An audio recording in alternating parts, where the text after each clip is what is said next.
Samsung held its Galaxy Unpack event last July 26 to unveil its next Galaxy devices as they announced the new Galaxy Z Flip5, Galaxy Z Fold5, Watch 6 series, and Tab S9 series. We have an exclusive hands-on experience with the new Galaxy devices to share with you its latest features and upgrades.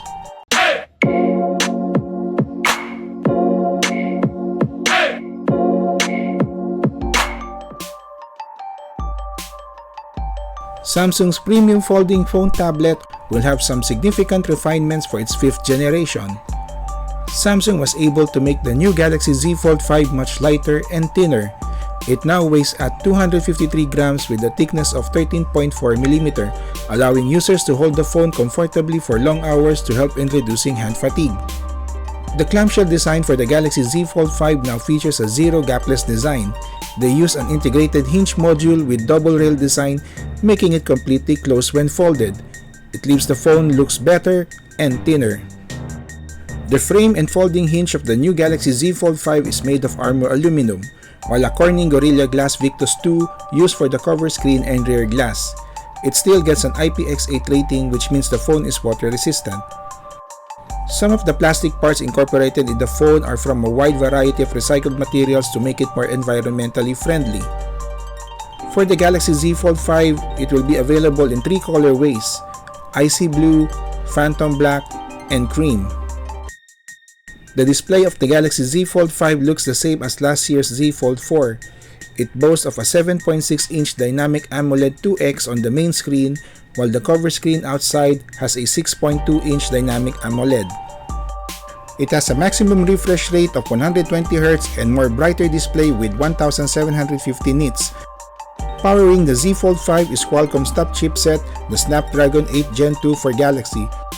The Galaxy Z Fold 5 is equipped with 12GB RAM and 3 available storage configurations in 256GB, 512GB, and a 1TB. To dissipate the heat more effectively, Samsung has beefed up its vapor cooling chamber to 38%. Now it's good for extended gameplay or heavy multitasking.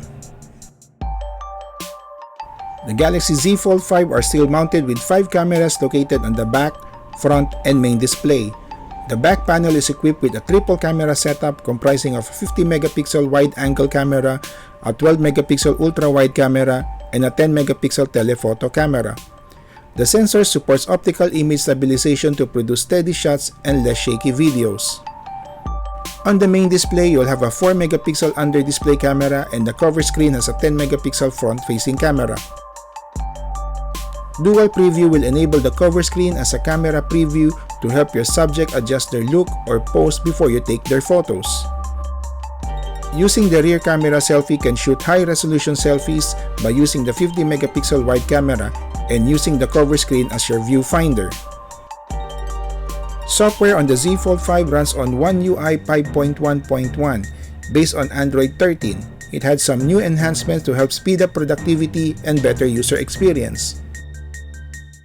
Now it includes a new two-handed drag and drop gesture to quickly copy or move content between apps, switch apps on pop-up view into multi-view mode easily, and display or hide a pop-up view. The advanced taskbar can show up to 4 recently used apps for faster access and switching. The new Flex Mode panel will enable to watch your videos on the top, while a related UX support at the bottom for media control or see comments. The phone's battery capacity is still rated at 4,400 mAh with support for fast charging at 25 watts and 50 watts for wireless charging.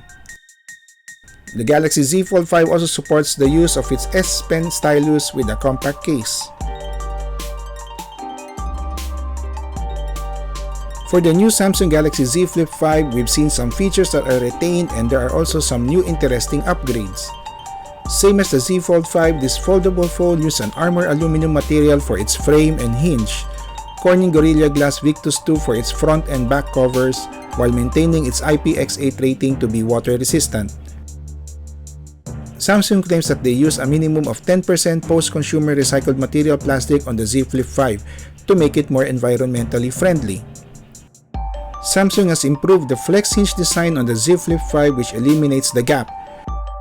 When folded, the Z Flip 5 is now at 15.1mm thickness, but once unfolded, the thickness measures at 6.9mm. The phone gets the same weight at 187 grams. For the display, the Galaxy Z Flip 5 offers a 6.7-inch dynamic AMOLED 2X with resolutions of 2640 by 1080 pixels and a maximum refresh rate of 120Hz for a smooth scrolling experience.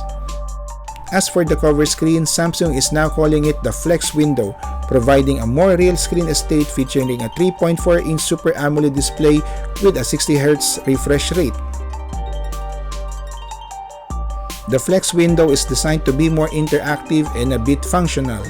You can now check notifications, calendars, alerts, and reply to text messages. You can also access your quick settings, letting you control or adjust your sound, brightness, Wi-Fi, Bluetooth, airplane mode, or flashlight. There's a new gesture on the Flex window that lets you pinch in or out for a quick glance at the multi-widget view. Samsung has equipped the Z Flip 5 with a Qualcomm Snapdragon 8 Gen 2 for Galaxy processor with improvements providing 17% faster CPU, 25% faster GPU, and NPU at 20%. On board, the Galaxy Z Flip 5 will have 8GB RAM with two storage configurations in 256GB and 512GB. You're still getting a 3700 mAh battery capacity on the Z Flip 5. It supports a 25 watts fast charging and 50 watts wireless charging feature, same as before.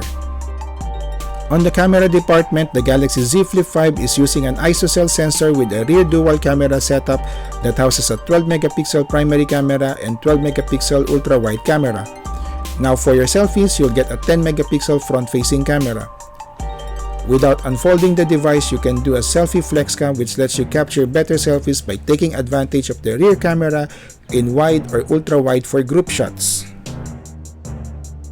The flex mode feature is still available. When you partially fold the Z Flip 5 halfway, it will allow you to split apps between the top and bottom of the display. It can be used just like a tripod to make video calls or take photos completely hands-free. If you like the new Galaxy Z Flip 5, you can choose from the 4 different colorways available with cream, lavender, mint, and graphite. The newly launched Samsung Galaxy devices has made some good improvements and additional updates from its previous models. Samsung has actively been listening to its customers' feedback to make their Galaxy devices more loved by its users and fans. It's a new range of Galaxy devices to explore, so if you're interested and wish to personally experience these new Samsung Galaxy products, simply visit your nearest Samsung Experience stores or go to their online. Please share, like and click to subscribe to megabites.com.ph.